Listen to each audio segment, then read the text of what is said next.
this is Sandy and Arnold on June 4th, 2022. That's Sandy, I'm Arnold. Welcome. Welcome to the 2022 Corrales Garden Tour. Come on in, watch your step.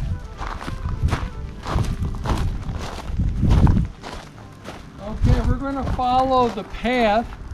This is the Alien Cactus Rock Garden. This is Arnold's garden because he got jealous of Sandy because she had all the gardens and he wanted to have one for himself. So this is him with all the aliens and the cactus, and we got some flowering, and it's really all for fun and enjoyment.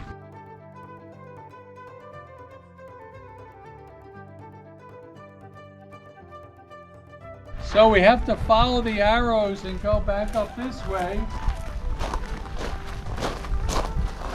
The main gardens are into 3 sections or 3 rooms: the mind, body, and spirit.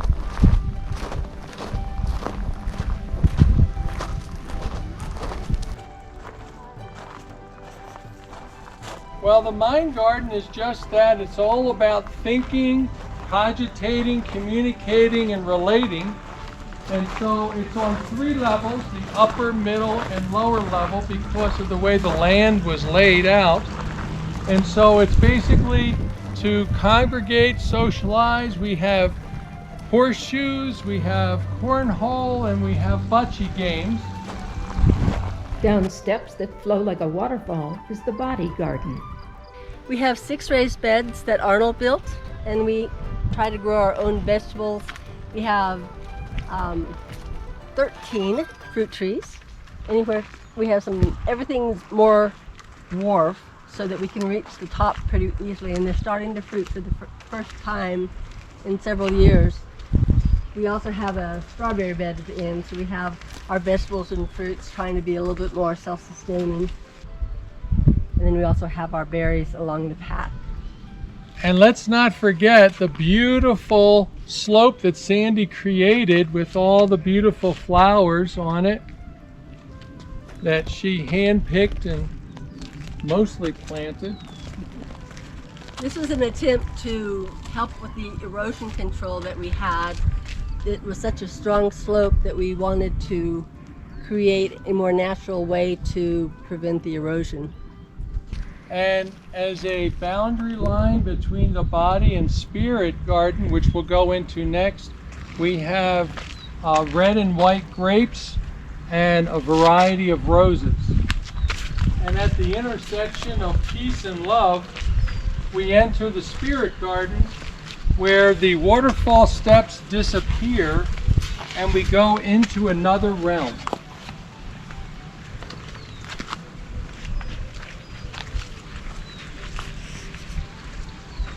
Here we are in the spirit garden, and it's very different in here.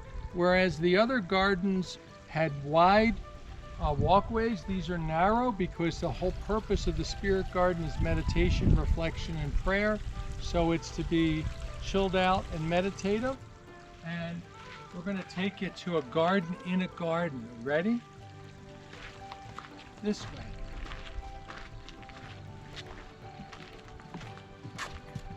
This is Sandy's butterfly garden. And it's turned out to be also a memorial garden for Sandy's mom and for my sister's husband, our brother-in-law, Angelo. These are pistachio trees.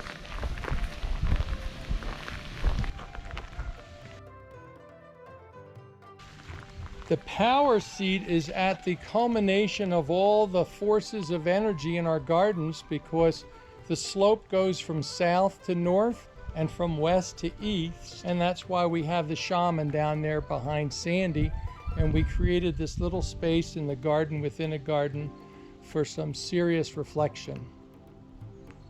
As we leave the fairy garden, you might notice that it is a certified butterfly and certified monarch garden. Sandy was able to have all the materials and supplies and water and the milkweed and the pollinator flowers and everything to have it be certified. And now we get back into the spirit garden itself, and we have a labyrinth. As we said, it's for reflection, meditation, and prayer in solitary work.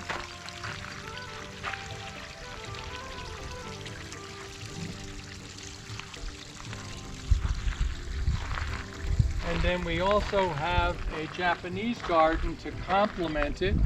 The labyrinth is round, where the Japanese garden is straight. So we have male and female energies. And as we come to the end of the spirit garden, we can look back on it and see how it kind of combines into a unified whole with the mountain in the background. We have the male and the female and water, and we have the mobile, which is a symbol of DNA and generativity, and then everlasting life would be the hidden butterfly garden behind it, and in the distance is the Sandia Mountain. We have over 11 different kind of herbs, medicinal herbs, that Arnold and I learned about when we took a medicinal herb class at UNM through a Ayurvedic practitioner. So these are actually herbs that we use that I make into tinctures, and one of these days I'm going to spin off and start doing some distilling, but right now we're focusing on doing tinctures. Up above, we just extended our vegetable garden, so we have some a variety of bigger vegetable plants that take up a lot of space, like cabbage and broccoli and the squash. So we have those.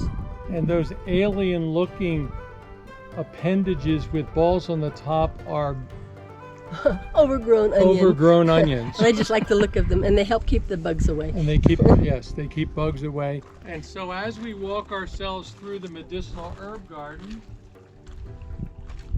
we come to this section, which is just for fun, again, a reminder of places we've been. So this is reminding us of our Africa trip, the safari we took. And then on this side, those are just grasses. On this side, we have bamboo and sour cherries, and that's our Buddha, reclining Buddha, to remind us of our trip to Indonesia. As we begin to leave, this area will be a future home of our chicken coop. We've already figured out the kind of coop we'd like, and it will fit in this area. We have electricity, and so we'll be able to take care of our chickens whenever we get them. And this will be the end of our tour. What's nice about the courtyard is it gets a lot of shade in the morning and parts of the afternoon with our trees, so it's a nice place to sit almost any time. We started adding pots with flowers to brighten the place up, and I really tried to focus on getting plants that we could eat because we're right outside the kitchen here. So this would be the end of the Farleys Fantasies garden tour, and I want to thank you all for visiting us. Say bye-bye. Bye!